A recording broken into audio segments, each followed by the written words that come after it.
ప్రమాదాలు జరిగినప్పుడు రాజకీయాలు చేయడం కాదు, బాధిత కుటుంబాలను ఆదుకోవాలన్నారు సీఎం రేవంత్ రెడ్డి.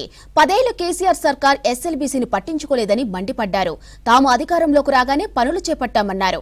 ప్రమాదం జరిగిన వెంటనే స్పందించామని, జాతీయ స్థాయి నిపుణుల సహాయంతో రెస్క్యూ కొనసాగుతోందని తెలిపారు. గతంలో శ్రీశైలం పవర్ హౌస్ లో ప్రమాదం జరిగితే బీఆర్ఎస్ సర్కార్ ఒక్కరిని కూడా పోనివ్వలేదని గుర్తు చేశారు సీఎం రేవంత్. ఎస్ఎల్బీసీ టన్నెల్లోకి వెళ్లి ప్రమాద స్థలాన్ని పరిశీలించారు సీఎం రేవంత్ రెడ్డి. సొరంగంలో జరుగుతున్న సహాయక చర్యలను అధికారులను అడిగి తెలుసుకున్నారు. టన్నెల్లో చిక్కుకున్న 8 మంది ఆచూకీ కోసం చేస్తున్న ప్రయత్నాలు వివరించాయి రెస్క్యూ టీంలు. టన్నెల్లో పరిశీలన తర్వాత వివిధ శాఖల అధికారులు రెస్క్యూ టీంలతో సమావేశమయ్యారు సీఎం రేవంత్.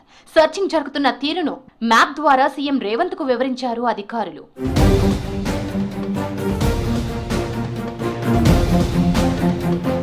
2014 నాటికి 32 కిలోమీటర్లు పూర్తయిన ఎస్ఎల్బీసీ టన్నెల్ను 10 ఏళ్లు కేసీఆర్ సర్కార్ పక్కన పెట్టిందన్నారు రేవంత్ రెడ్డి. ఫ్లోరైడ్ బాధిత నల్గొండ జిల్లాకు నీళ్లివ్వాలన్న లక్ష్యంతో తాము అధికారంలోకి రాగానే ఫస్ట్ ప్రియారిటీగా టన్నెల్ పనులు చేపట్టామన్నారు. అనుకోకుండా జరిగిన విపత్తుపై ప్రతిపక్షాలు రాజకీయాలు చేస్తున్నాయని ఫైర్ అయ్యారు. అంటే రాష్ట్ర ప్రభుత్వము తెలంగాణ ప్రజల యొక్క చిరకాల వాంఛ నల్గొండ జిల్లా యొక్క ఫ్లోరైడ్ సమస్యను శాశ్వతంగా పరిష్కరించడానికి ప్రారంభించిన ఈ ప్రాజెక్టు ప్రభుత్వమే ఒక పక్కన ప్రాజెక్టు పనిచేస్తున్న సంస్థకు బిల్లులు చెల్లించకపోవడం, ఆ సంస్థ విద్యుత్ శాఖకు బిల్లులు చెల్లించలేదని విద్యుత్ కోత విధించడం, దాంతో 10 సంవత్సరాలు ఎక్కడైతే ఆగిపోయిందో అక్కడనే ఉండిపోయింది.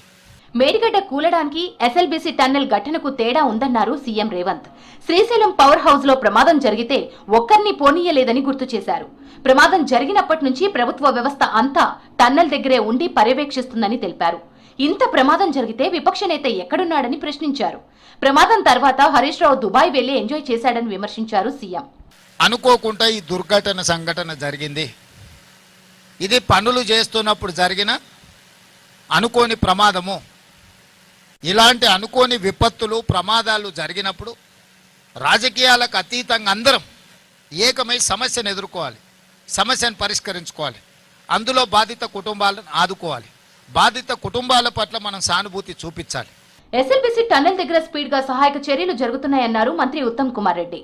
ప్రమాదం జరగగానే జాతీయ, అంతర్జాతీయ టెక్నీషియన్లను పిలిపించి రెస్క్యూ ఆపరేషన్ చేపట్టామని చెప్పారు.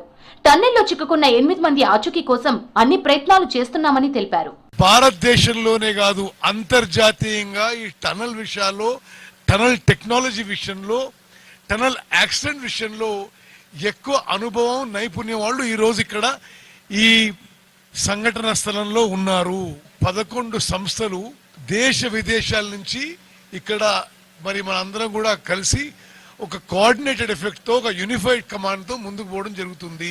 సొరంగంలో 8 మంది ఎక్కడున్నారో జీబీ రాడర్ తో గుర్తించినా వారిని బయటకు తీసుకొచ్చేందుకు మాత్రం రెస్క్యూ టీమ్స్ చాలా కష్టపడుతున్నాయి. టన్నెల్లో పరిస్థితులు సిబ్బందికి ప్రతికూలంగా మారాయి. ప్రమాదం జరిగిన సొరంగ మార్గం 14 కిలోమీటర్లు ఉంది.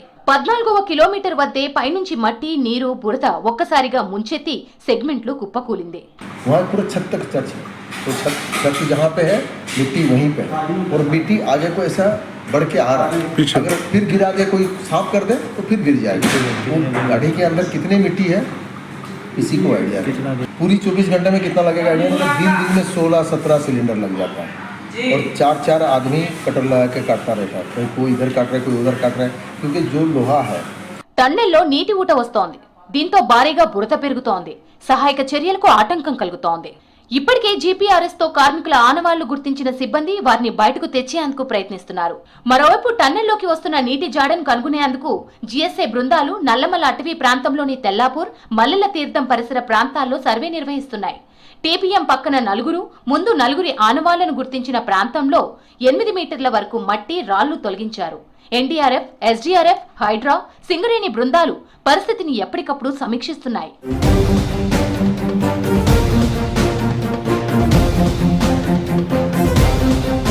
సహాయక చర్యల్లో 18 ఏజెన్సీలు, 54 మంది అధికారులు, 703 మంది సిబ్బంది పనిచేస్తున్నారు. షిఫ్ట్కు 120 మంది చొప్పున సొరంగం లోపలికి వెళ్లి సహాయక కార్యక్రమాల్లో పాల్గొంటున్నారు. ఇంతమంది పనిచేస్తున్నా ఇప్పటికీ ఒక్కరి ఆచూకీ కూడా దొరకకపోవడం ఆందోళన కలిగిస్తోంది.